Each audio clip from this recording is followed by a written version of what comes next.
Maybe it's even just a preview of the video that you hover over and it entices you to click and see the rest. Just try to think about those things and then apply it to your next video of your own. When crafting YouTube thumbnails, make sure that you have simplicity in mind. It's basic fact that our eyes are automatically going to be attracted to bright colors and stuff like that. Generally, text over an overlay background will do just fine in attracting someone's attention. And a simple 5-minute session in Photoshop or even a free software that you can download or use online will work to create something like that. Now, as for the title, all you need to do to craft a successful title is just implement something that's successful, a successful search term, or something that's currently viral, and then implement it within the title itself, and then add something else to it. This way, YouTube will know exactly what your video is about and the exact audience it should recommend the video to, and by adding an extra part to the title, it will be able to make viewers understand exactly what makes your video different about that subject than every other one. And when you're just getting started, make sure you try to stick away from doing series videos such as gaming let's plays and stuff like that, because generally speaking, those types of content really don't pick up off the ground, generally due to the fact of the saturation. Most people nowadays that are gonna go off and watch a YouTube Let's Play video aren't gonna go searching for some channel with only 200 subs. So chances are if you make a video entitled Big Chungus Let's Play Episode 41, it's gonna perform less than a more simple and straight to the point title. So this all sounds like so much stuff to take into consideration. So in order to do so, what I would recommend doing is investing in a whiteboard, simply taping it to your wall, and then writing all of this stuff down along with your ideas every single day. Oh, and by the way, if you plan on actually getting 1,000 subscribers in a single week,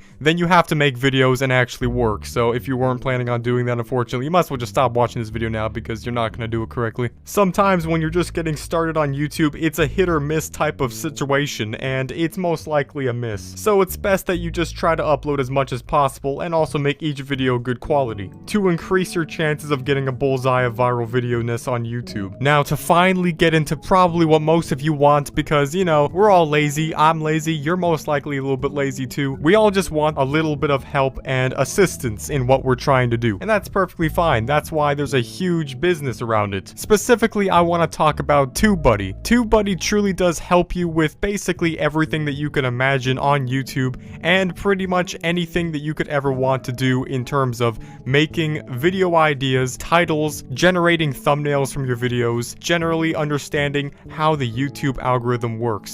Another good example is TubeBuddy's main competitor, but also a very likely candidate of being the best YouTube toolbox that you can get into, called vidIQ. Now, vidIQ basically has the same operations as TubeBuddy, except they add a lot of stuff into YouTube that could actually just be simply interesting from a viewer standpoint, even if you're not trying to use the data for your own personal growth on YouTube. What they offer is a sidebar on YouTube which can give you a lot of extra data about that video, which could just be generally interesting to look at even if you don't want to use it for anything. Now, for the first day and 2 days of doing this experiment, I want you to get both vidIQ and TubeBuddy and try them out, and if you enjoy them, get the paid version for each one and then use them to craft the best title and thumbnail idea that you could possibly do on each video. And by the way, I'm not telling you to do certain things on certain days. You should be applying all of these things on each day. I'm just telling you which days you should start doing them on.